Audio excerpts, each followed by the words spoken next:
ఆసక్తిని కలిగించే విధంగా చేశారు. మధునాపంతుల వారి గ్రంథం చాలామంది చదవలేదు, చాలామంది అది గ్రంథం ఉన్నదనే తెలియదు. సుమారు 50 సంవత్సరములు అయింది. ఆంధ్రుల చరిత్రకును భారతీయ సంస్కృతి యొక్క చరిత్రకును అభేదం.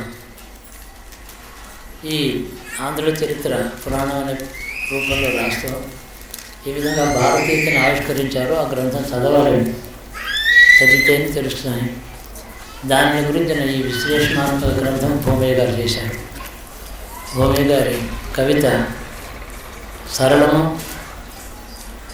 నిరాడంబరం, ఎటువంటి స్వోత్కర్ష అందులో ధ్వనించకుండా మాధుర్యము, భావ లాలిత్యము ప్రధానంగా కలిగి ఉండే కవిత్వమైనది.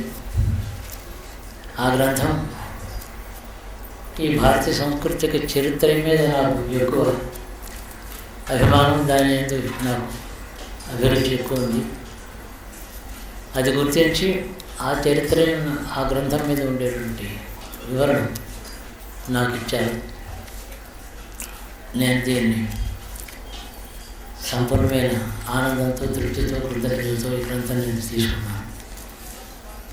చిరంజీవి భూమయ్య గారికి భగవంతుడు ఆయుర్భాగ్యములను, ఆరోగ్యాన్ని సంపూర్ణంగా ఇచ్చి వారి ప్రతిభ ప్రజలకు మధురమైన కవిత్వ రూపంలో అందించేందుకు అనుగ్రహించమని ఈశ్వరుని వేడుకుంటున్నాను. ఇక రెండో గ్రంథం ఈ గౌరీ కళ్యాణం అనే గ్రంథం మల్లంపల్లి సర్వేశ్వర శర్మ గారి కృతి, శ్లోక రూపంలో రాయబడింది. కొన్ని సంసారంలో ప్రతి వారికి కూడా కొన్ని పనులు పూర్వపుణ్య లోపం చేత ఆటంకాలతో ఉంటాయి, జరగవు. పూర్వపుణ్యం లేకపోతే పుణ్యం సంపాదించుకునే అవకాశం అనేక రూపాల్లో మనకు ఉంటుంది.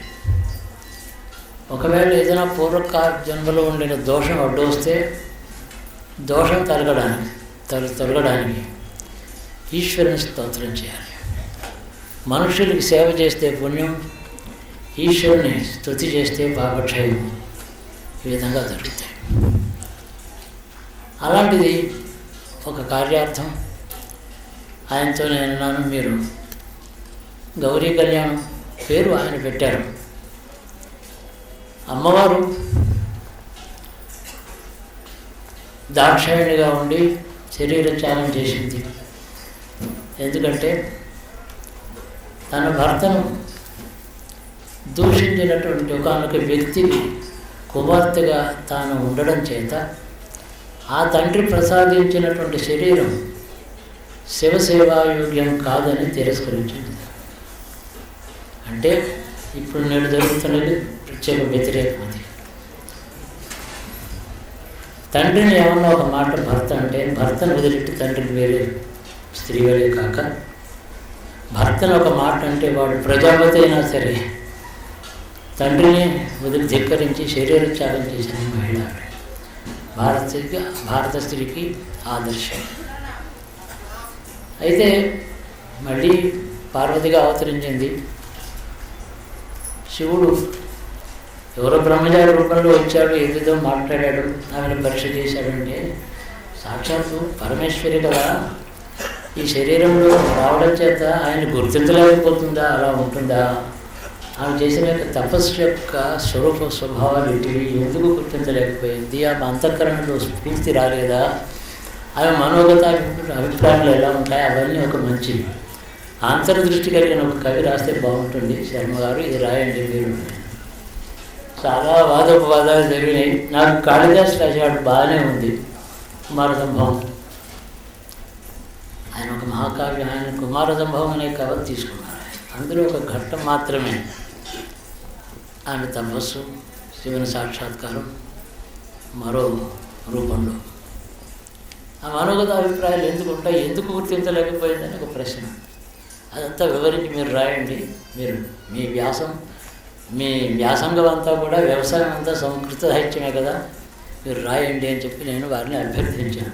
ఆయన నాకు చదువు ఉంది బాగా. ఓ విధంగా సతీర్థం అంటే విశ్వనాథ సత్యనారాయణ గారికి నేను స్టూడెంట్, వారి శిష్యుడు. స్టూడెంట్ అంటే పాఠాలు విని క్వశ్చన్ ఆన్సర్ రాసి మార్కులు సంపాదించేవాడు అన్నట్టు. శిష్యుడు అంటే వారి దగ్గర విజ్ఞానాన్ని స్వీకరిస్తాం, తాను సంపాదించుకునేవాడు అన్నట్టు.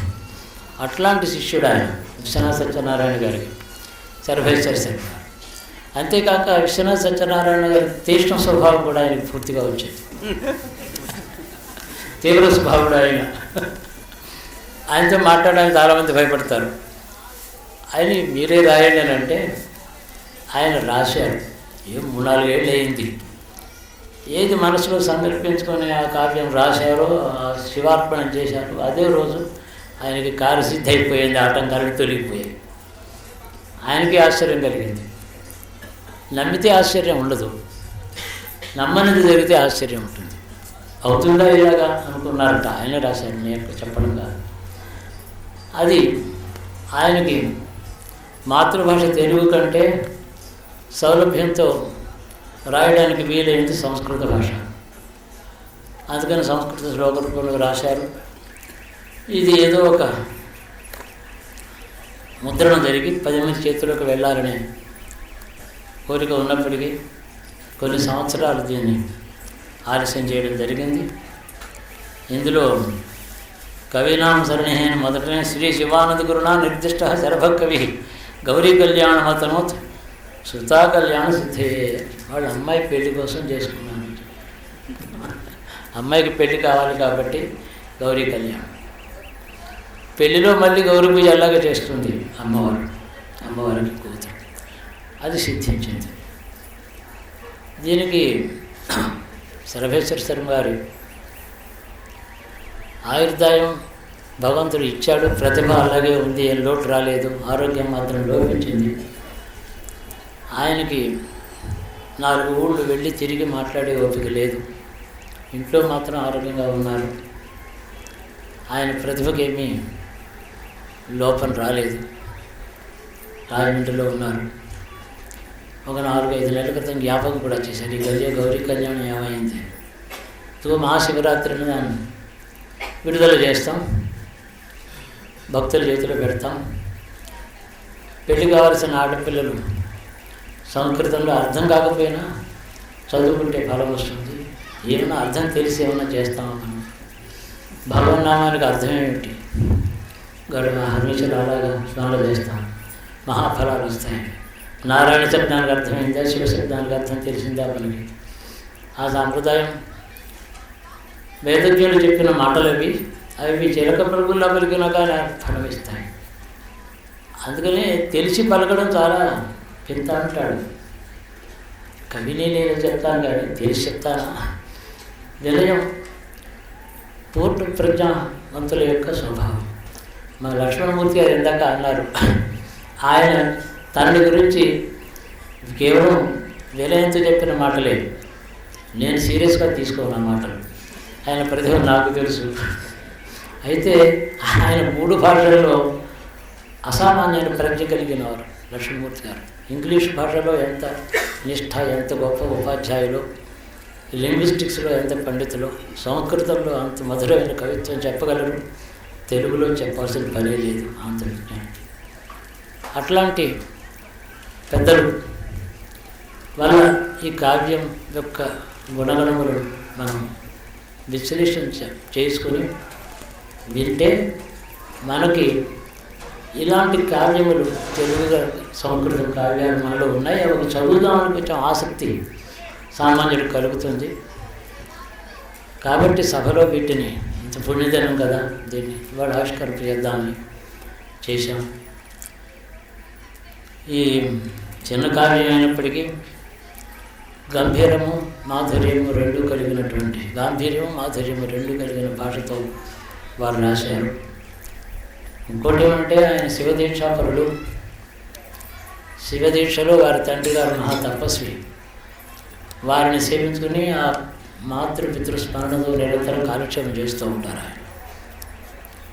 ఆ తపస్సు, శివుని గురించి నిరంతరం చేసిన తపస్సు అమ్మవారి మనోనేత్రంతో చూస్తే తనకు ఎలా కనపడుతుందో చూడండి నా అభిప్రాయం. ఎందుకంటే మహాత్ములందరూ కూడా దేవతలను స్తోత్రం చేశారు.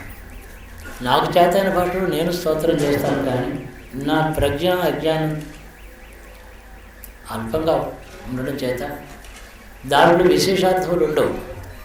తత్వం తెలిసిన మహాత్ములు చేసిన స్తోత్రములలో వారు శివుని విష్ణువుని స్తోత్రం చేసినప్పుడు వారు ఆ మహావిష్ణువుని, ఆ పరమశివుని ఎలా చూశారో, వారిద్దరి హృదయంలో ఏ విధంగా ఆవిష్కరించబడ్డాయో ఆ తత్వములు, అదే తెలుసుకోవడం చేత మనకి ఒక విజ్ఞత పెరుగుతుంది. అలాగే ఒక పండితుడు ఒక విషయాన్ని గురించి బాగా రాసిన తర్వాత దాన్ని తెలుసుకోవడం చేత ఆ అమ్మవారు శివుణ్ణి ఎందుకు గుర్తించిందో ఎందుకు గుర్తించలేదు, ఆయన పరీక్ష చేస్తే ఆవిడ కొంచెం ముక్కోపం కూడా, ఆవిడ కొంచెం ఇరిటేట్ చేశాడు ఆయన. ఆవిడ భక్తులు పరీక్ష చేయడమా, లేకపోతే నన్ను గుర్తించావా లేదా అని అడగడమా, ఏమిటి అదంతా విశ్లేషణ చేస్తే చాలా అద్భుతమైన విషయంగా ఉంటుంది. కాబట్టి రాయమని నేను అభ్యర్థించాను, రాశారు. పరమేశ్వరుడు వారికి సంపూర్ణ ఆరోగ్యం ఇవ్వాలని వేడుకుంటూ ఈ గ్రంథం మీరు చదవమని నేను సూచన చేస్తున్నాను.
గౌరీ కళ్యాణమ అతనోదు సుతా కళ్యాణ సిద్ధయే.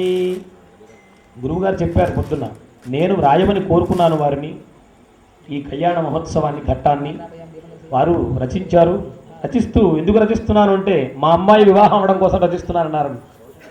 దాంట్లో చక్కటి ఒక శ్లోకాన్ని ఇచ్చారు. ఇక్కడ ఎవరండి సాక్షులు? ఇక్కడ అమ్మవారిని అయ్యవారికి దానం చేసినప్పుడు అంటే విశ్వస్య కర్మణాం సాక్షి సాక్షాద్దుహితరం సతే వరదో వృణుతే శంభు అస్మన్యాసీకృతై పదైః. అని చెప్తున్నారు. ఇందాక మనం మంత్రం చెప్పాం, సాక్షిణ్య సర్వదేవతా ఇమాం కన్యాం ప్రదాస్యామి లోక సంరక్షణార్థయే. ఇక్కడ ధర్మ కామార్థ సిద్ధయే అని కాదు. ఇవి మనం చెప్పినప్పుడు, మనం వివాహం చేసుకున్నప్పుడు ధర్మము అర్థము కామము ఇవి సిద్ధించడం కోసం కన్యని వివాహం చేసుకుంటాం. మరి పరమేశ్వరుడు దేనికి చేసుకుంటాడు అంటే లోక సంరక్షణ కోసం.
स्वस्तिर्भवतु सर्वेषां शान्तिर्भवतु सर्वेषां पूर्णं भवतु सर्वेषां मङ्गलं भवतु।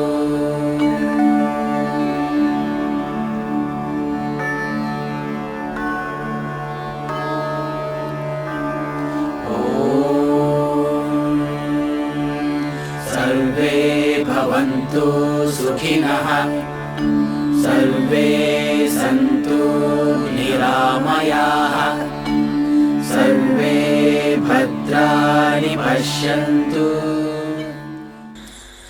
తారుణనామ సంవత్సరంలో మహాశివరాత్రి పర్వ దినము పర్వరాత్రి,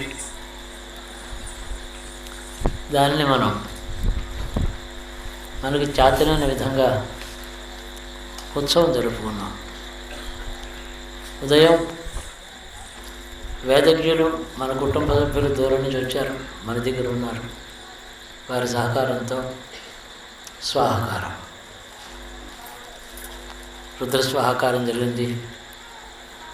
మా కుటుంబ సభ్యుడు చిరంజీవి జగన్నాథ్ శర్మ ఎప్పుడూ ఉండనే ఉన్నాడు. అతని మిత్రులు కూడా మంచి చక్కని వేదజ్ఞులు వచ్చారు. సుస్వరం ఎంతో మధురంగా వేదం వినిపించారు. ఆ సందర్భంలో చెప్పడం అంటే, వేదం సవ్యంగా ఏ విధంగా ఆయా మంత్రములను సుస్వరం సస్వరంగా ఏ విధంగా మనం పలకాలో పలికి ఎలా వినాలో అలా వింటే మంత్రార్థములు అంతఃకరణలో గోచరిస్తాయి. స్వరంలోంచి రూపము, రూపంలోంచి తేజస్సు, తేజస్సులోంచి గుణము, గుణంలోంచి ప్రసాదము వస్తాయని శాస్త్రం. ఆ స్వరంలోంచి రూపం వస్తుంది, రూపంలోంచి ఒక తేజస్సు వస్తుంది. తేజస్సు యొక్క గుణం ఉంటుంది. మహాలక్ష్మి అంటే ఐశ్వర్యం వచ్చేది, అది గుణం అన్నమాట. ఆ గుణం భావించి మనకు ప్రసాదం లభిస్తుంది. అంత శక్తి వేదస్వరంలో ఉన్నది. దాంట్లో ఉండే మాటల్లో ఉండేటటువంటి శబ్దార్థం మాత్రమే కాక స్వరశక్తి, శబ్దార్థం తావన్ మాత్రమే, శక్తి అత్యధికము, ప్రధానము. ఎప్పుడూ కూడా ఒక పర్వదినం నాడు ప్రతివారం కనీసం 1-2 నిమిషములు వేదం వినాలి. అది మంగళప్రదం. చాలా బాగా జరిగింది. తర్వాత సాయంకాలం పరమేశ్వరులను మూర్తి రూపంలో ప్రతిష్ఠించుకొని కళ్యాణం మనం అందరం చేసుకున్నాం. ఈ కళ్యాణం భగవంతుడికి మనం ఒక పండు కానీ పాయసం కానీ మనం వండుకొని చేసుకొని నివేదన చేసి మళ్ళీ మనమే తింటాం. అలాగే ఆ కళ్యాణం మన ఇళ్లలో, మన మనస్సులలో కళ్యాణప్రదం కావాలని ఆకాంక్ష. నేడు మన సామాజిక వ్యవస్థలో, హిందూ ధర్మంలో అసలు హిందూ ధర్మానికి వెన్నెముక వంటి వివాహ వ్యవస్థకు కొంత దోషం కలిగింది. దాని విలువ గుర్తు తెలియని స్థితికి మనుషులు రావడం చేత దాని యొక్క ఉత్కృష్టత పవిత్రతను గుర్తించకపోవడం చేత కేవలం వ్యక్తిగతమైన అహంకారం మాత్రమే కారణంగా అనాగరికమైనటువంటి ఒక గుణహీనత వ్యక్తులలో కారణం కాగా హిందూ వివాహం అక్కడక్కడ చాలా చోట్ల వింటున్నాం విచ్ఛిన్నమవుతుంది. అది చాలా దౌర్భాగ్యం. అంత దోషం మరొకటి లేదు. తప్పు ఎవరిదైనా విడిపోయేందుకు అసలు ధర్మశాస్త్రమే ఒప్పదు. ప్రభుత్వ శాసనం మనకి విడదీయడానికి శాసనం ప్రభుత్వం చేసింది, కానీ ధర్మశాస్త్రం చేయలేదు. అది హిందూ వివాహం అగ్ని సాక్షిగా దేవతల సాక్షిగా జరుగుతుంది కాబట్టి అది ఒకేసారి జరుగుతుంది. అది నిత్యం, అంతే. దాంట్లో మార్పులు చేర్పులు ఏమీ లేదు. ఈ వివాహ వ్యవస్థ ఇప్పుడు మన దేశంలో పవిత్రతను కూడా గుర్తుంచుకొని ఆ దాంపత్య జీవనాన్ని మనుషులు పునరుద్ధరించుకొని జాగ్రత్తగా ఏనాడు ఉంటారో ఆనాడు హిందూ ధర్మం మనందరికీ మన దేశానికి కళ్యాణప్రదం అవుతుంది.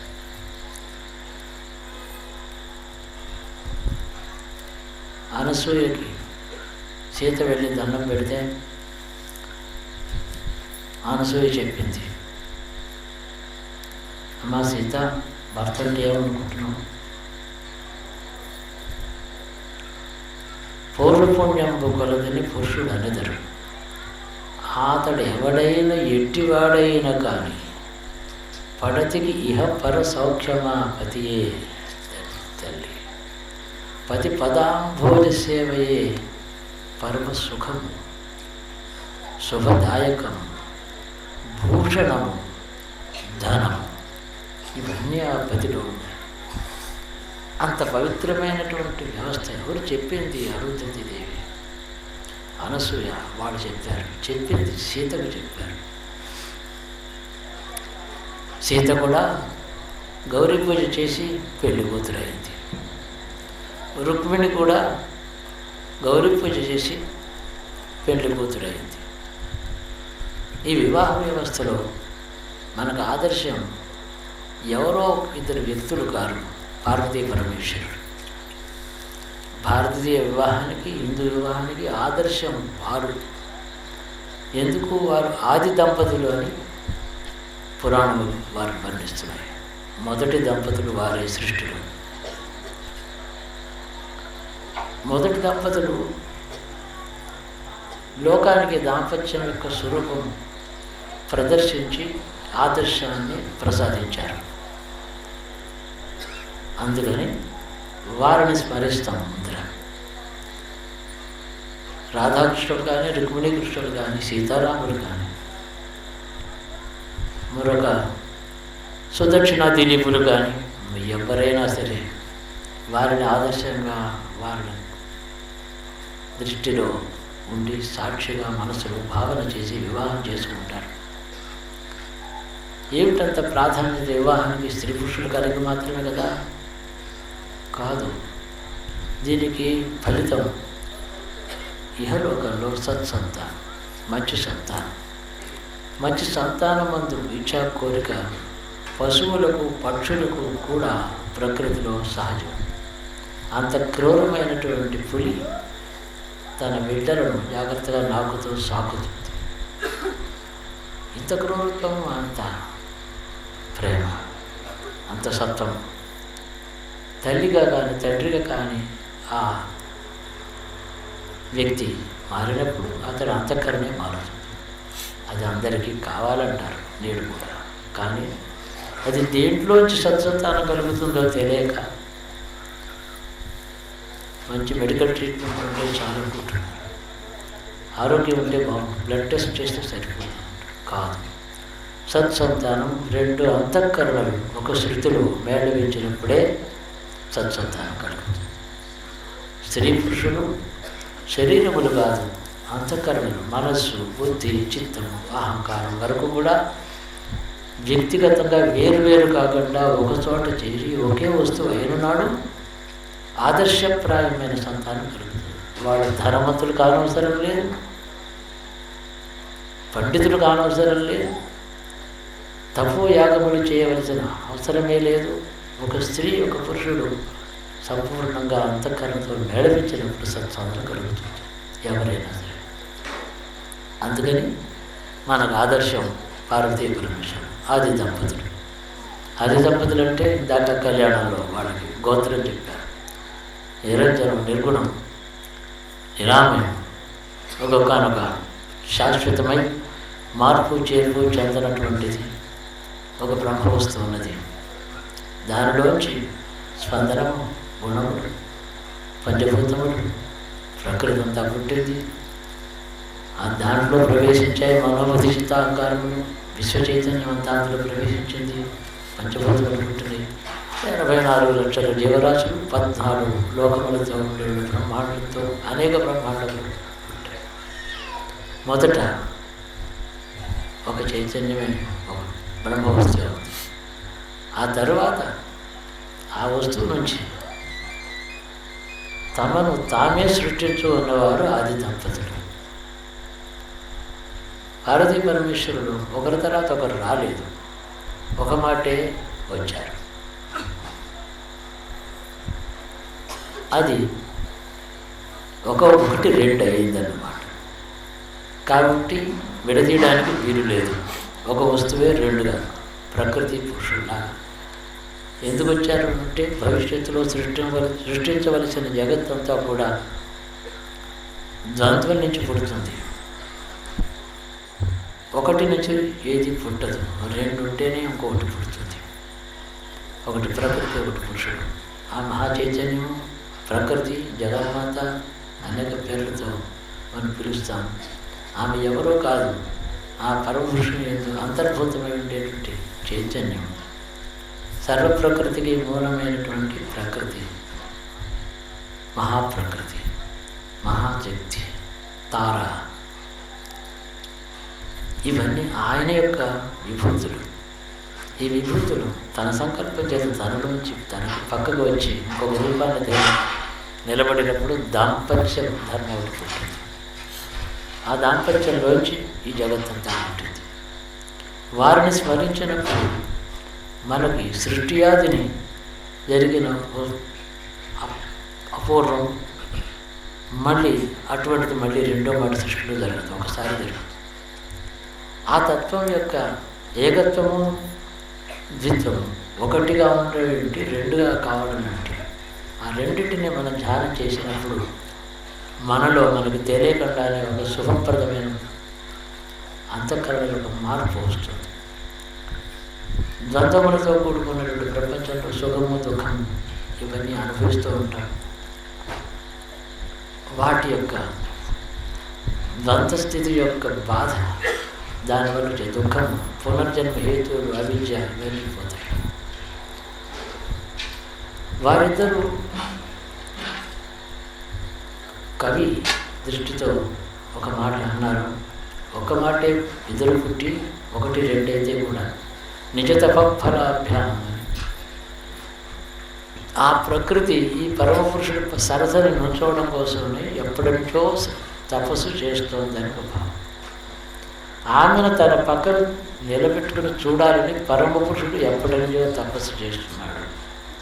ఆ తపఫలంగా ఆమెకు అతనికి ఆమె లభించారు. అది మధురమైన భావన. మనందరం కూడా ఎవరికి వారు నేను ఒకటి ప్రత్యేకమైన ఒక వ్యక్తి నేను అనుకోవడం చేత అహంకారం వస్తుంది. ఈ ప్రకృతిలో పంచభూతములు అంతటా వ్యాపించిన దాంట్లో ఒక చిన్న బిందువు నా శరీరం, సృష్టి అంతా వ్యాపించినటువంటి మహాచైతన్యంలో ఒక చిన్న బిందువు నాలో ప్రాణ చైతన్యం, సృష్టి అంతా వ్యాపించిన బ్రహ్మవస్తువులో అవినాభావంగా ఉన్నటువంటి ఒక బిందు మాత్రంగా ఉన్నటువంటి నాలో జీవాత్మ, ఇవన్నీ కలిసి నేను అనేటువంటి ఒక మాయను సృష్టిస్తున్నాయి. ఇది మిథ్య, ఇది నిజం కాదు. నేను ఒక ప్రత్యేకమైన వ్యక్తిని కాను అని తెలుసుకోవడానికి ఈ కళ్యాణాలు, ఈ వేద ఘోష, ఈ పూజలు, ఈ పాద పూజలు, ఈ గురు పూజ, గురు భక్తి, ఇవన్నీ దానికోసం సహాయపడతాయి. అదే మన చేయం. వ్యక్తిగా నేను స్త్రీని, నేను పురుషుడు, నేను ఇది ఏదో నాకు ఇంత ఆయుర్దాయం ఉంది, నాకు దుఃఖం ఉంది, సంతానం ఉంది, పిల్లలు ఉన్నారు, ఇవన్నీ ఒక మాయ, విచిత్రం. అందులో పడిపోయి వెలుగులు కొట్టుకుంటూ ఉంటాడు. సత్యం మర్చిపోవడం చేత ఆ సత్యం జ్ఞాపకం చేయడం కోసం మన భారతీయ సాంప్రదాయం 1000 మార్గాలను సృష్టించింది. ఆ మార్గాలన్నీ కూడా అన్నిటికీ కూడా జయం, అంతఃకరణలో శాంతి, అవిద్య తొలగడం, అజ్ఞానం తొలగడం, సత్యం గోచరించడం, అదే జయం. ఆ దృష్టితోనే మన వివాహ వ్యవస్థ కూడా ఆ దృష్టితోనే చేశారు. మీరిద్దరు అనుకుంటున్నారు, కానీ ఒక వస్తువు ఆదిలో రెండై పరస్పరము అవినాభావంగా ఈ సృష్టికి హేతువైంది సుమా. ఈ సృష్టికి హేతువైన ఒక వస్తువు రెండుగా విడిపోయినట్టు కనపడినటువంటి వస్తువే మీరిద్దరును అని జ్ఞాపకం చేస్తున్నారు పెద్దలు. అట్టి వివాహం ఒక భారతీయ సాంప్రదాయంలో, ఆర్య సాంప్రదాయంలో, వైదిక మతంలో మాత్రమే వివాహానికి ఇటువంటి పవిత్రత ఉంది. ఈ కళ్యాణం మన సమాజం మీద సద్భావం ప్రజలందరూ అంతఃకరణలో కలగజేయాలని నా మొదటి ఆకాంక్ష. అందుకని కళ్యాణం చూస్తున్నాను.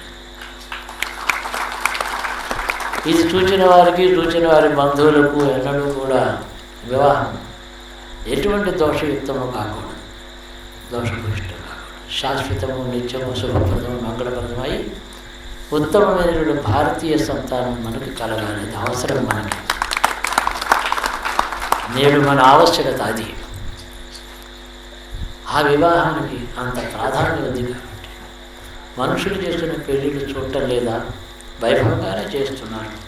ఏడాది తర్వాత ఏదో జరుగుతుంది, వారిద్దరికీ పడటం లేదు, విడిపి. ఇలాంటి మాట ఎన్నడూ మనం వినకూడదు. ఇది గుర్తు చేయాలి మన వారికి.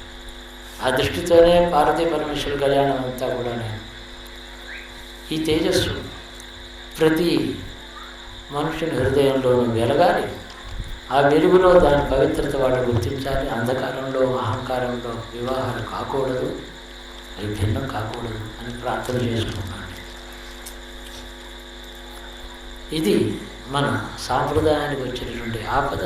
త్వరలో పరమేశ్వరానుగ్రహం చేత తొలగబోయే ఆపద.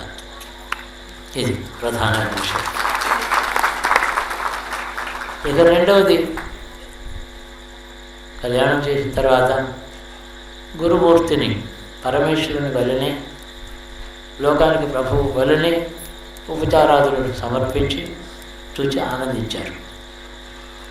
ఇక్కడ ప్రధాన విషయం ఏంటంటే, ప్రతీకోపాసన కావచ్చు, కానీ ఒక వ్యక్తి యందు ఒక తేజస్సు, ఒక ప్రసన్నత, ఒక శాంతిప్రదాయక స్వభావం ఎక్కడైనా చూచారంటే అది వ్యక్తిది కాదు, అంతటా వ్యాపించిన ఒక పరమేశ్వరుని యొక్క ఒకనొక చిన్న కిరణం అని గుర్తుపెట్టుకుంటారు. దాన్ని ఆశ్రయిస్తారు.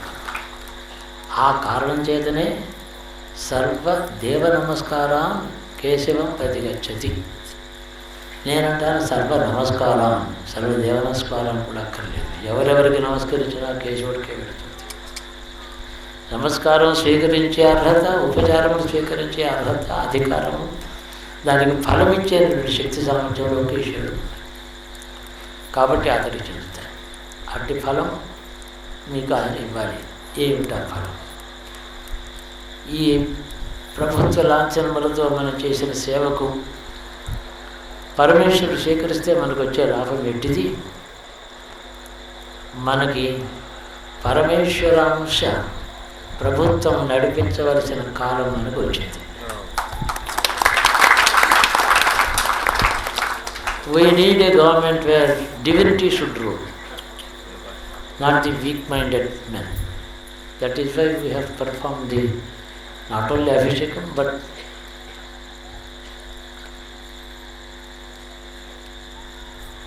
coronation. A coronation of the God.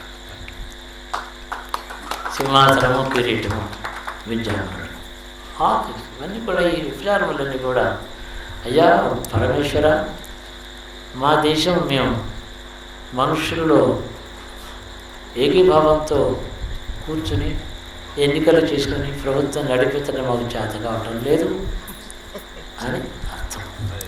మాకు చేత కావటం లేదు. We have failed to govern our cells.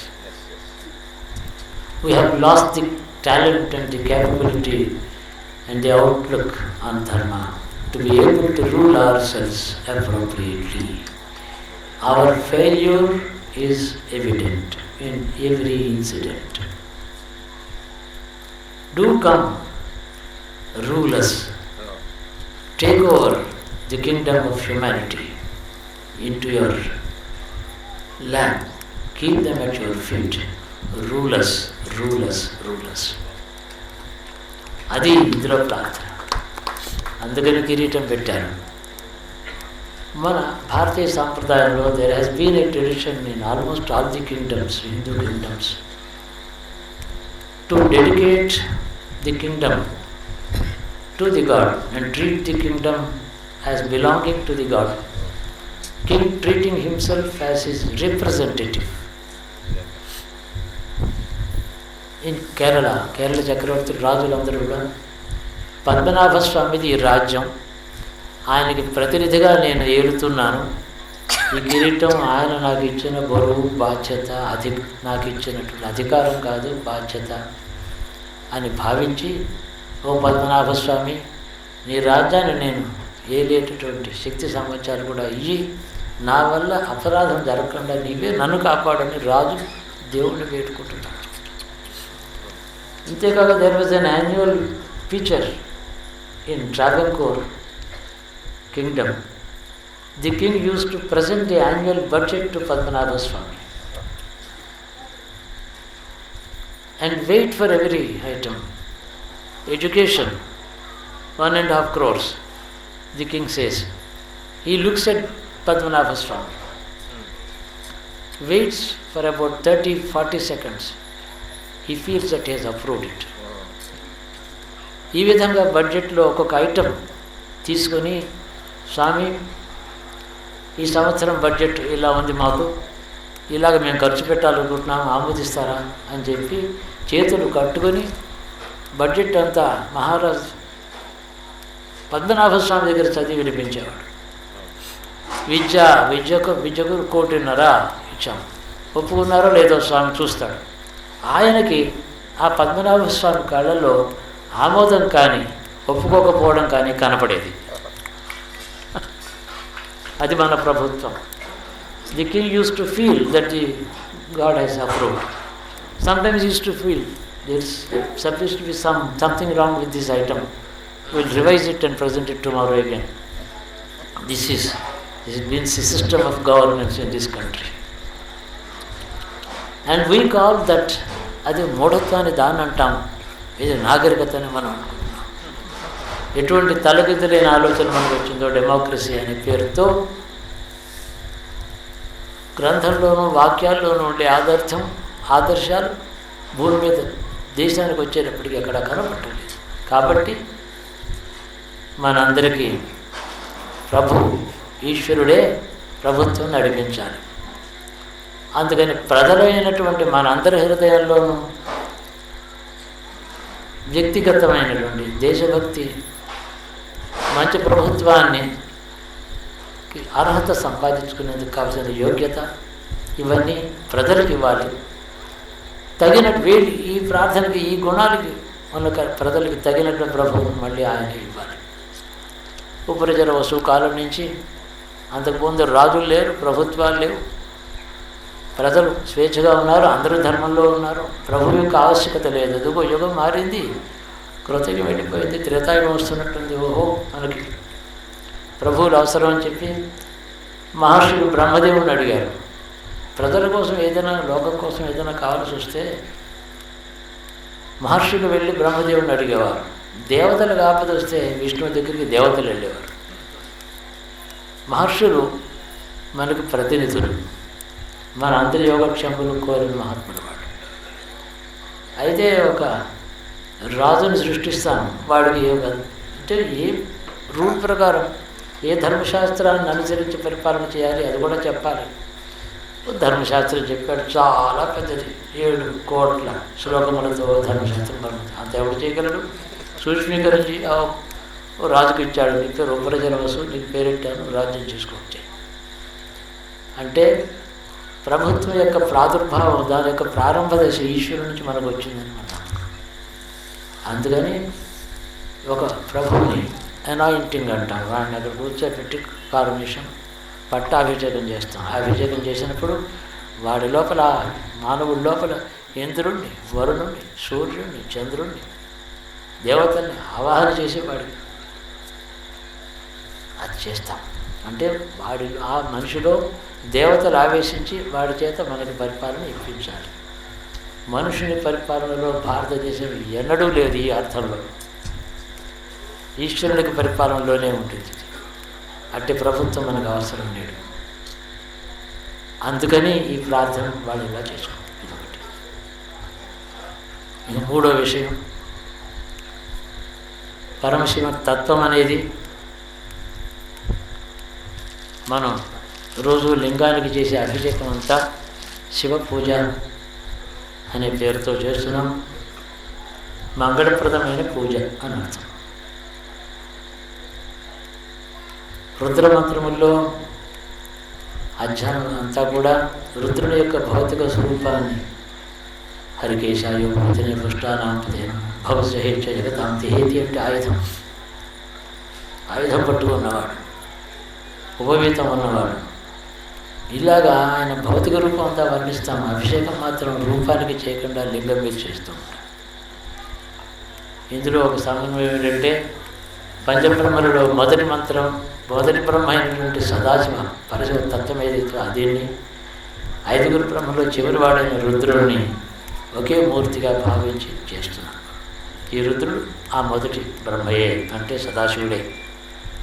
అందుకనే గోత్రాలలో చెప్పారు, ఆ పెళ్ళికొడుకి సదాశివ పరమశివ సదాశివ విష్ణు బ్రహ్మ రుద్ర పంచబ్రహ్మలు. వీరందరిలోనూ అంతర్యామిగా పరాశక్తి ఉండనే ఉంటుంది. వాడు క్రియోన్ముఖులైనప్పుడు పక్కకు వస్తుంది పరాశక్తి వేరుగా కనబడటం కోసం. ఇంద్రాణి వరుడు వారు. ఆ పరమశివుడిని మనం రుద్రుడిగానే మనం ఆరాధన చేసి ఉన్నాం. మహాశివరాత్రి అంటే రాత్రి అంటే అంధకారం, అజ్ఞానం, అవిద్య ఇట్లాంటి అర్థాలన్నీ ఉన్నాయి. దానికి శివశబ్దం తెలిస్తే మంగళప్రదమైన రాత్రి అని వస్తుంది. అలా అంటే ఏమిటిది? మహాశబ్దం చేత ఏమిటి? అంటే ఈ జగత్తుకి బ్రహ్మ సృష్టించిన ఈ పంచభూతాత్మకమైన అహంకారాదులతో మనోబుద్ధులతో సృష్టించిన ఈ సృష్టి, ఆ బ్రహ్మ నుంచి మళ్ళీ బయటకు వచ్చిన రుద్రుడు ఉపసంహారం చేస్తాడు. దాన్ని నాశనం చేయడం, బస్సులు తగలబెట్టడం లాంటి కాదు. ఉపసంహారాన్ని కలు తెరుస్తాడు, అక్కడ అదృశ్యం అయిపోతుంది. బీభత్సం లేదు, అక్కడ అదృశ్యం ఉంటుంది, కనపడడం మానేసి. ఆ తర్వాత ఒక అంధకారం. ఆ అంధకారంలో 2 మంగళప్రదమైన స్వభావాలు ఉన్నాయి. అనేక కోటి జీవరాశుల యొక్క జన్మ పరంపరలకు, సుఖదుఖములకి, ద్వంద్వభావములకు హేతువైనటువంటి జగత్తును ఉపసంహారం చేయడం చేత ఆ జగత్తులో ఉండే జీవకోటికి శాంతి లభించింది. రెండోది, మళ్ళీ భవిష్యత్తులో ఈ జగత్తు పునర్భవం పొందుతుంది. దానికి బీజం ఇప్పుడు ఇందులో ఉంది. గతించిన జగత్తులో ఉండే జీవకోటికి దుఃఖాంతమైంది అతడు ఉపసంహారం చేయడం చేత. అందుకని దానికి మహారాత్రి అని పేరు. చాలా చిరకాలం ఉంటుంది. అది ఇలాంటి రాత్రి కాదు, మళ్ళీ ఈ జీవకోటి మళ్ళీ సృష్టికి ఉన్ముఖమై అందులో ప్రవేశించడానికి కావాల్సిన బ్రహ్మాండాన్ని సృష్టించడానికి ఒక కాలం ఆసన్నమయ్యేదాకా ఉంటుంది. భవిష్యత్తులో రాబోయే జగత్తుకి బీజం ఇక్కడ ఉంటుంది, పూర్వ జగత్తుకి ఏమో స్మృతి ఇందులో ఉంటుంది. అది స్మృతి, ఇది బీజం. ఈ రెండు శుభప్రదమైనవి. ఆ మహారాత్రి ఉన్నదే అందరికీ శాంతిని సుఖాన్ని ఇచ్చింది. ఎలాగా? ఎంతో శ్రమపడ్డటువంటి మనుషుడు సాయంత్రం ఇంటికి వచ్చి స్నానం చేసి భోజనం చేసి సుఖనిద్ర పొందాడు. ఆ సుఖనిద్ర పగలు చేసిన శ్రమను మరిపిస్తుంది, సమస్యలన్నీ మర్చిపోతాడు. కానీ తన స్వధర్మం కోసం ఉదయం నిద్ర లేస్తాడు. ఆ రాత్రికి పూర్వ సంకల్పితమైనటువంటిది కష్టనిష్ఠురాలని ఉడికిపోయి సుఖనిద్ర పట్టడం, రేపటికి తాను కర్తవ్యానికి అటు ఉన్ముఖుడై వెళుతూ నిద్రలేస్తూ జాగ్రత్తం కావడం, ఈ రెండు శుభాలుగానే చూస్తుంది వేదాంతం. పూర్వస్మృతి భవిష్యత్తుకి ఉత్తమ కార్యక్రమానికి హేతువు కావాలి. అంటే దాంట్లోంచి వివేకం పుట్టాలి. స్మృతిలోంచి వివేకము, వివేకంలోంచి కర్తవ్యము, కర్తవ్యంలోంచి క్రియాశక్తి. అందుకోసమని ఈ మధ్య నిద్రపోతున్న సమయంలో ఆ వ్యక్తి చూస్తున్నవాడికి ఉన్నాడు కానీ తనకి తాను లేడు. స్వప్నం అది కూడా తనకి విద్య అనుకుంటాడు. తిరిగి వచ్చాక కళ ఏమీ లేదు, అప్పుడే పోయిందంట. కాబట్టి గాఢ నిద్రలో సుషుప్తిలో ఏమీ లేదు. అందుకని యోగ శాస్త్రంలో కూడా ఇడాపింగళ నాడులోంచి ప్రాణాన్ని తీసుకొచ్చి ఉత్క్రమణం చేసి సుషుమ్నలోంచి పైకి పంపించు. సుషుమ్న సుషుప్తి అన్నమాట. ఈ జగత్ అనే విషయంలో నీకు సుషుప్తి అక్కడ ప్రవేశం. జగత్తు యొక్క అస్తిత్వాన్ని గురించి అస్మితకు సంబంధించిన విషయంలో నీకు సుషుప్తి నిద్రిస్తావు. అక్కడికి వెడితేనే నిద్రిస్తావు. జీవాత్మ నిద్రిస్తావు. సుషుమ్న. ఈ విధంగా రెండు శుభములకు హేతువైనటువంటి ఆ మహారాత్రి, సుదీర్ఘమైన రాత్రి, సాక్షి మాత్రం ఒక్కడే ఉన్నాడు అన్న పరమేశ్వరుడు. ఆ రాత్రికి సాక్షి. పూర్వం ఉపసంహారం చేయబడిన జగత్తులు స్మృతి ఆయనలో ఉంది, భవిష్యత్తు జగత్తుకి సంకల్పం ఆయనలో ఉంది. తాను అంతర్ముఖుడై మౌనంగా రూపాన్ని కూడా ఉపసంహారం చేసుకుని తపస్సు చేస్తున్నాడు. కానీ ఉన్నాడు, తన రూపోపసంహారం కూడా చేసుకున్నాడు. అట్టి స్థితిని, అట్టి మహారాత్రిని, సమస్త జగత్తు యొక్క దుఃఖములను పరిసమాప్తి చేసి సుఖనిద్ర ఇచ్చినటువంటి ఆ మహారాత్రికి సాక్షిభూతుడైన ఈశ్వరుని మనం మహాశివరాత్రి నాడు ఆయన్ని ఆరాధన చేసుకుంటాము. ఇది మహాశివరాత్రి. రుద్రుడు శ్మశానవాసి అంటే ఏమిటి? శ్మశానం అంటే ఇప్పుడు మన ఊరి చివరి ఉండే శ్మశానంలో తిరుగుతాడని అర్థమా? అది అమంగళమే. చూస్తేనే కడు తుడుచుకుంటాం కదా తడితో నీళ్ళతో. దాంట్లో ఎందుకుంటాడు? మంగళప్రద సర్వమంగళాపతి అయినా. అంటే మహాశ్మశానం అంటే ఈ సృష్టి అంతా ఉపసంహారం చేయబడిన తర్వాత జీవకోటి అంతా కూడా ఉపసంహారం చేయబడిన తర్వాత ఏది మిగలనటువంటిది ఒక నిరామయమైన స్థితి ఒకటి ఉంది. ఆ స్థితిలో ఉపసంహారం చేయబడిన జీవకోటి యొక్క తానుకేదో హాని జరుగుతుందనే దుఃఖంతో జీవకోటి ఉపసంహారం చేసే సమయంలో దుఃఖాన్ని ఆశ్రయిస్తుంది. సుఖనిద్రకి వెళ్ళి బాగా నిద్రపోతారనుకోవడం అనుకుంటే బాగానే ఉంది. నా ఉద్యోగం నుంచి కాసేపు తప్పుకోవాలి, వ్యాపారం మూసేసి నిద్రపోవాల్సి వస్తుందని విచారపడ్డాడు అనుకోండి. అలాంటి దుఃఖం ఒకటి ఉపసంహార సమయంలో ఉంటుంది. కల్పాంత సంధ్యా సమయ తాండవాడంబరారంభ సారంభ సంక్షోభితాశేష భోన. పెద్ద సమస్య, దానికి ఎంతో చెప్పగలరు. ఆ దుఃఖం వెంటనే నివృత్తి అవుతుంది. ఆయనలో కలిసిపోయిన తర్వాత ఆనంద స్వరూపుడైన ఈశ్వరతత్వంలో జగత్తు ఉపసంహారం చేయడం చేత అయ్యో మనం పోతున్నామని ఆ ఉపసంహార సమయంలో ఉపసంహృతమైన జీవకోటికి క్షణికమైన దుఃఖం ఏదైతే ఉన్నదో ఆయనలో ప్రవేశించిన తర్వాత పోతుంది. ఆనంద స్వరూపుడు కాబట్టి అట్టి మహాశ్మశానానికి ఆయన కారకుడు, రక్షకుడు, సాక్షి. మృత్యు దుఃఖాన్ని మార్చేసి ఆనంద స్థితిని ఇస్తాడు. ఆ స్థితిలో నేను ఆనందాన్ని ఇస్తాడు. మృత్యు భయాన్ని మృత్యుంజయ, మహామృత్యుంజయ. మహామృత్యు అంటే లోకంలో అందరికీ ఉండే మృత్యు అని అర్థం. మహామృత్యు. ఈ హోం జూమ్ ఝా బీజాక్షరాలు చాలా అర్థం ఉంది. యోగశాస్త్రం తెలిస్తే తెలుస్తుంది, చాలా విషయాలు అందులో. అట్లాంటి మహాశ్మశానం అంటే ఏమీ లేనిదని అర్థం. ఇక్కడ మనం చూసే దానికి సంబంధం లేదు, పోలిక లేదు. అది దీనికి అన్వయం చేసుకుని ఇప్పుడు పొరపాటు పడకూడదు. ఈ మాట ఎందుకు చెప్తున్నానంటే, అమెరికాలో ఏదో చాలా ఆగడాలు ఘోరాలు జరుగుతూ ఉంటే ఒక వారి మతాచార్యుడు అనుకోండి, క్రైస్తవ మతాచార్యుడు టీవీలో ఉపన్యాసం చెప్పాడు. మా అమ్మాయి నాకు చూపించి చెప్పిన తర్వాత, అమెరికాలో ఇండియా నుంచి God of destruction has been brought from India to this country. Therefore, this great country of America is suffering on account of the arrival of God of destruction from India. Hindus from India are worshipping that linga, the phallus center. That is the God of destruction. So, most of the evil has entered into our society. We are committing crimes, we are suffering on account of this. So they call Shiva God of destruction. There is no destruction involved in the involution. The opposite direction of evolution is involution. The whole creation gets involved into him in a split second. There is neither destruction, nor sorrow, nor pain, nor a knowledge of what is going to happen in the mind of anyone. ఎవరికి జరగబోతున్నది తెలియదు, క్షణంలో జరిగిపోతుంది. ఉపసంహారం అలాగే. Science చెప్తోంది ఈ సృష్టి పుట్టడానికి దీనికి ప్రారంభం మొట్టమొదటి స్టేజ్ జరగడానికి 1 సెకండ్లో 10 కోట్ల వంతు అంత క్షణంలో పుట్టిందని సైన్స్ చెప్తోంది. అది అనూహ్యం. అది అంటే క్షణం అంతే. సో కామైత సైక్షత అని ఒకటి ఉంది.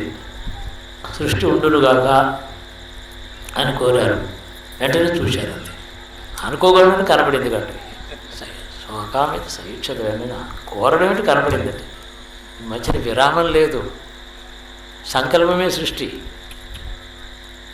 సంకల్పం తర్వాత చేయడం అనేది క్రియాత్మకమైనటువంటి ఒక కాల వ్యవధి లేదు.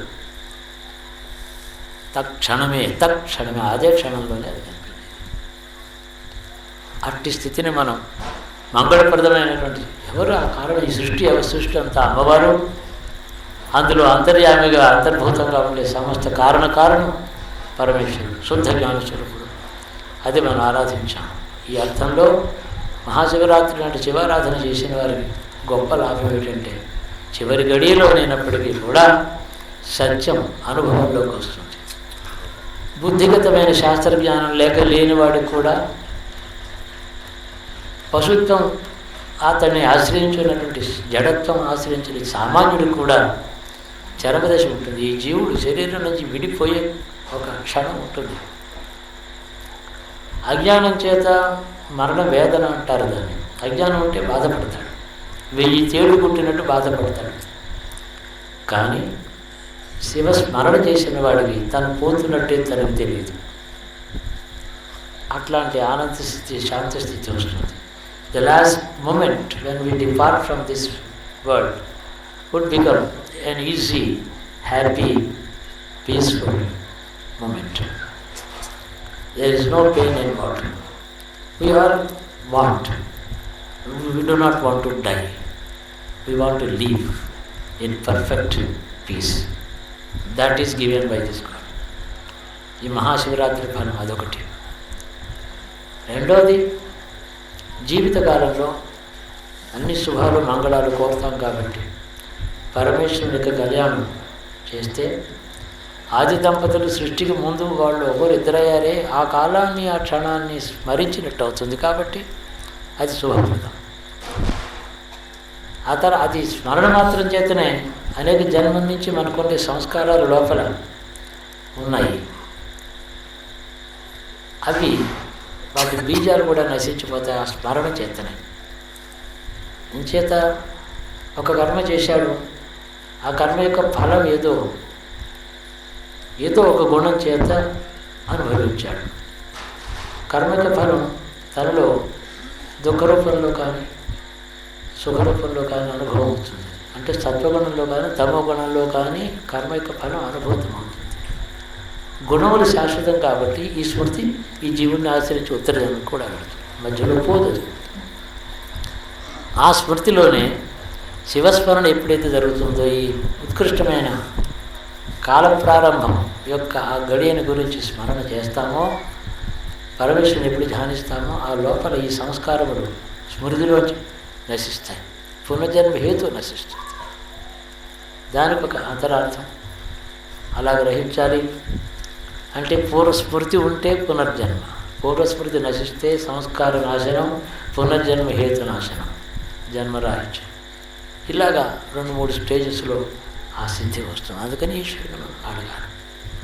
జీవితకాలంలో కూడా ఈ స్మరణ చేసినప్పుడు పూర్వకర్మ సంస్కారములలోంచి వచ్చినటువంటి స్వభావం చేతనే మళ్ళీ కర్మ చేస్తున్నాం, పూర్వకర్మ ఫలం అనుభవిస్తున్నాం. ఇప్పుడు మనం అనుభవించాలని చేయబోయేటువంటి పూర్వకర్మ ఫలం మన చేత అనుభవింపజేయడానికి మనం సంకల్పిస్తున్నాము ఏ కర్మ, ఆ కర్మలో పూర్వజన్మ కర్మ దోషాలు ఉంటాయి. అందుకని బుద్ధి కర్మానుసారని మామూలుగా అంటాం. పూర్వజన్మ కర్మ ప్రేరణ చేస్తుంది, దానికి అక్కడికి వెడతాడు, సుఖము దుఃఖం అనుభవిస్తాడు. అలా కాక ఈ అంతఃకరణలో పూర్వ సంస్కారముల యొక్క లవలేశం ఉన్నప్పటికీ దాన్ని తొలగించి ఈశ్వరుడే ఇతడికి మార్గదర్శకుడు. ఇతడు చేసే ప్రతి కర్మ ఈశ్వర ప్రేరణతో కూడుకుని ఉంటుంది, ఈశ్వర ప్రేరితమై ఉంటుంది. ఆరాధన చేస్తాడు. కర్మలోంచి మళ్ళీ కర్మ పుట్టడం, ఫలం పుట్టడం కాక అది పక్కకు తొలగించబడి ఈశ్వర ప్రేరణ చేతనే కర్మలో ప్రవేశిస్తాడు. ఈ మహాఫలం తెలుసుకొని కోరాలి, అడగాలి. అడిగిన వారికి అర్థమయ్యేలాగా అనుభవం అవుతుంది, అడగని వారికి అర్థం కాకుండా అనుభవం అవుతుంది. ఫలం మాత్రం అలాగే ఉంటుంది, అర్థంగా విశ్లేషణ ఉండకపోవచ్చు. దాన్నే శివయేవ గురు, శివుడే గురువు అని అంటున్నారు. గురుతత్వం శివతత్వమే. మహాశివరాత్రి ఎప్పుడు కూడా మన ఇంట్లో మన జీవితంతో మాత్రమే కాక మనకు కలిగిన సంతానం, వాళ్ళ సంతానం, తరతరాలు ఈ మధురమైన స్మృతి, ఈ భావం వాళ్ళలో అంతఃకరణలో ఉండాలి. అంటే అట్టివారే నా కుటుంబంలో పుట్టాలని అర్థం. వాళ్ళే వస్తారు. మన సంస్కారం బాగుంటే దానికి అనుగుణమైన వ్యక్తులు, ఆ జీవులు వెతుక్కుంటూ మన ఇంట్లో పుడతారు. వాళ్ళు కూడా మంచివాళ్ళు మంచి ఇంట్లో పుట్టాలని కోరుకుని వెతుకుతూ ఉంటారు. జీవులు అన్వేషణలో ఉంటారు. మనుషు జన్మ దుర్లభం అంటారు, ఎందుకంటే వెంటనే అడగగానే దొరికే వస్తువు కాదు. మంచి చోటికి వెళ్ళాలి. జీవాత్మకి కొన్ని సంస్కారాలు ఉంటాయి, పూర్వజన్మలో పెద్ద వాసన ఉంటుంది, పెద్ద కోరికలు ఉంటాయి. ఒక రాజు కావాలనుకున్న వాడు ఓ రాజు ఇంట్లో పుట్టాలి. ఎంతమంది రాజులు ఉంటారు? కాబట్టి ఏది కోరుకున్నా అలాంటి జన్మే రావడం సులభం కాదు. అవన్నీ కూడా శివారాధన చేత తరతరములు ఒక కుటుంబంలో యోగ్యులే వచ్చి ధర్మాచరణ చేసి పూర్వజులను ఉత్తమ లోకాలకు పంపిస్తారు. ఇంత ఫలం ఉంది. విశ్లేషణ చేస్తే, వివరిస్తే అనంత ఫలం ఇది. అందుకని సంవత్సరానికి ఒకసారి మహాశివరాత్రి అంటే ఎప్పుడైనా చేసి సరిపోతుందా? మాఘమాసంలో మాఘా నక్షత్ర పూర్ణిమతో సహితమైనటువంటిది మాఘమాసం. ఇది ఉత్తరాయణంలో ఎంతో పుణ్యకాలం. దీనికి జ్యోతిష్ శాస్త్ర కారణములు వివరించడానికి 1 గంట సరిపోతుంది. అందులో ఉండే జ్యోతిష్ శాస్త్ర రహస్యం అంత ఉన్నది. మాఘా నక్షత్రం అంటే ఏమిటి, ఆశ్లేష ఏమిటి, రెండింటికి సంధికాలం ఏమిటి, అక్కడ పూర్ణిమ జరగడం అంటే ఏమిటి, అర్థం. అది సులభం కాదు, ప్రస్తుతం కాదు. ఎప్పుడు కూడా ఈ మాఘ నక్షత్ర యుక్త పూర్ణిమ కలిగిన మాఘమాసంలో ఈ అమావాస్యకు ముందు వచ్చేటువంటి 1.5 తిథుల ప్రమాణం కలిగిన ఈ మహాశివరాత్రి పర్వం వెంటనే రాబోయేటటువంటి అమావాస్య నాడు ఈ జీవుని యొక్క సంస్కారములు మనోగతమై ఏ పూర్వ సంస్కారాలు ఉన్నాయో దీనికి వెంటనే వచ్చే అమావాస్య నాటితో ఆ సంస్కారం నశిస్తాయి అని ఆగమని చెప్తోంది.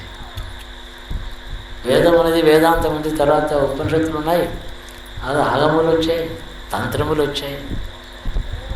ఈ వాంగ్మయం ఒక చోట ఆగలేదు, అది పెరుగుతూనే వచ్చింది. అది ఇంకా చేసి ఎప్పుడు కూడా కొత్తగా వచ్చిన ఒక శాస్త్రం పద్ధతి పూర్వం కంటే ఇది ఉత్తమం అని చెప్పి రాసుకుంటూ ఉంటుంది. దాని ప్రచారం యొక్క స్వభావం. అందుకని అదిగో వేదంలో చెప్పినటువంటి ఆ యజ్ఞములన్నిటికంటే వాటి ముందర దీని ముందర అదెంతటిది అని చెప్తుంది తంత్రం.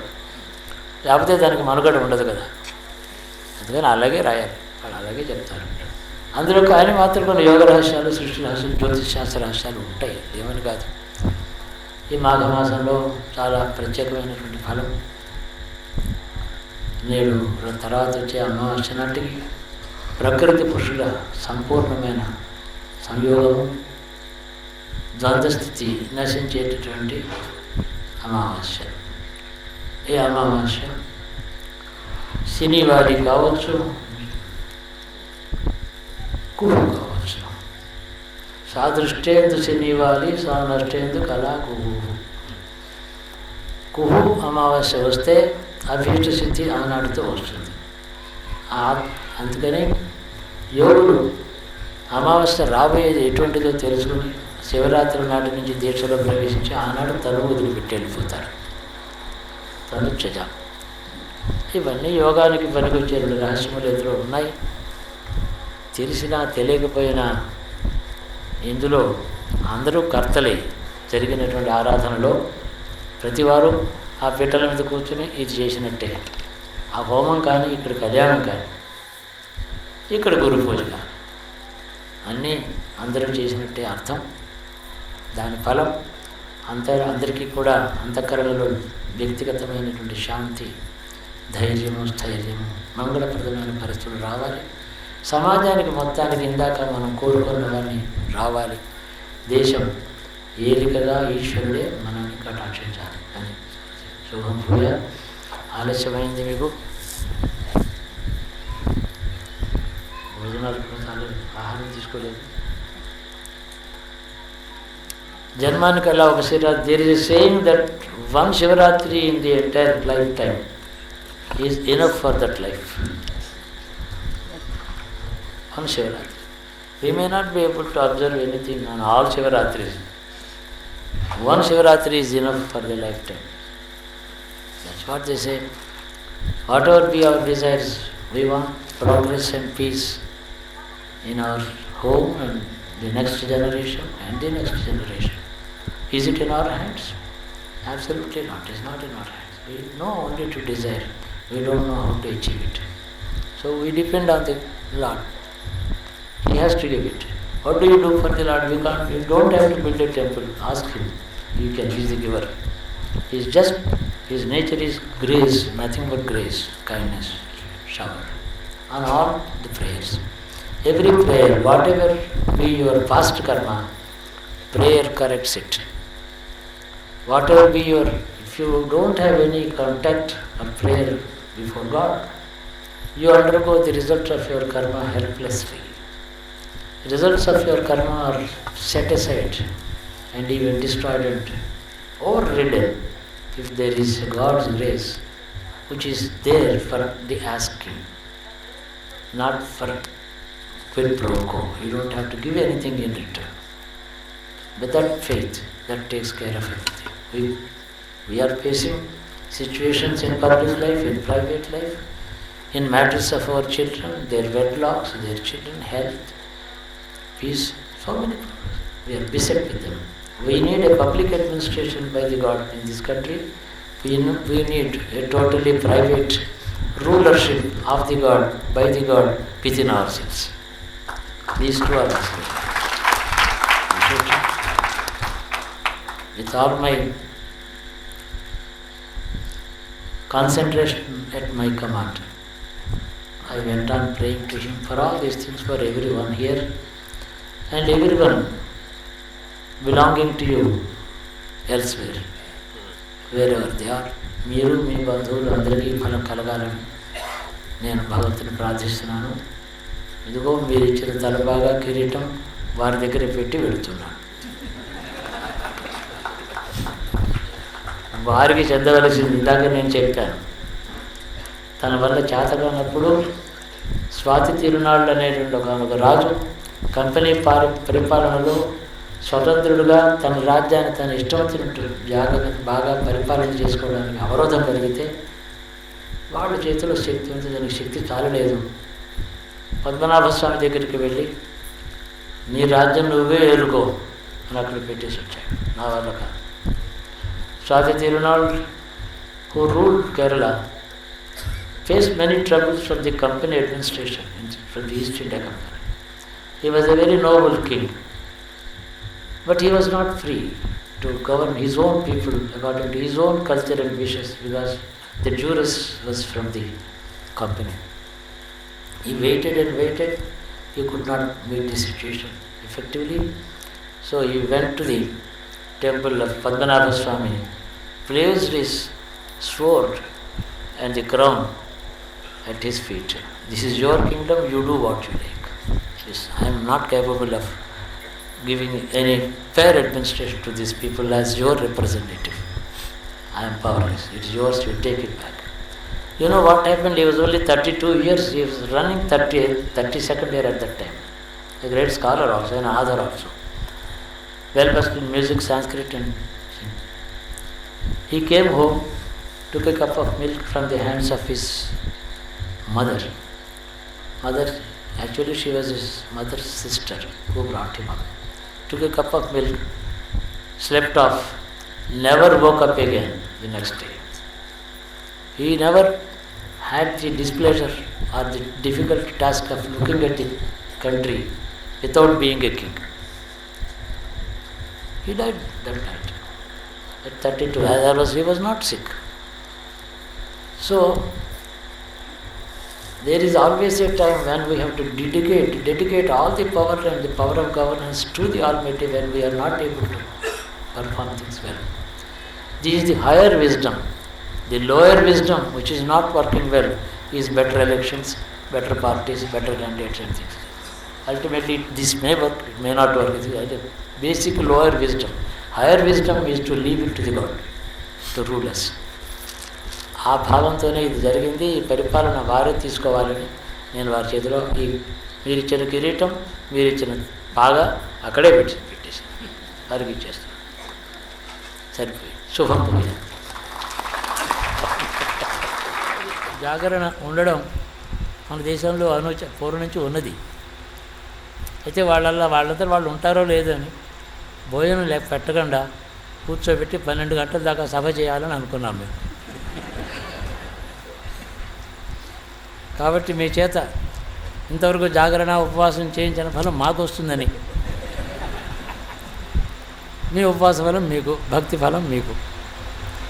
అవకాశంగా వెళ్ళి భోజనం చేసి తీసుకువెళ్ళండి ఇంటికి. అర్ధరాత్రి అవుతుంది. ఇంకా ప్రత్యేకం ఒక్కరొక్కరు వచ్చి నమస్కారం చేయడం 1 గంటన్నర అవుతుంది.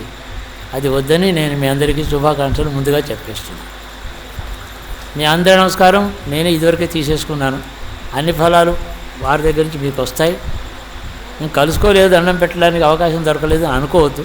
వెళ్ళి ఆహారం తీసుకుని శివనామం చెప్పుకుంటూ నిద్ర వచ్చేదాకా శివ శివ శివ శివ అనుకుంటూ నిద్ర, అదే దీక్ష అయిపోతుంది.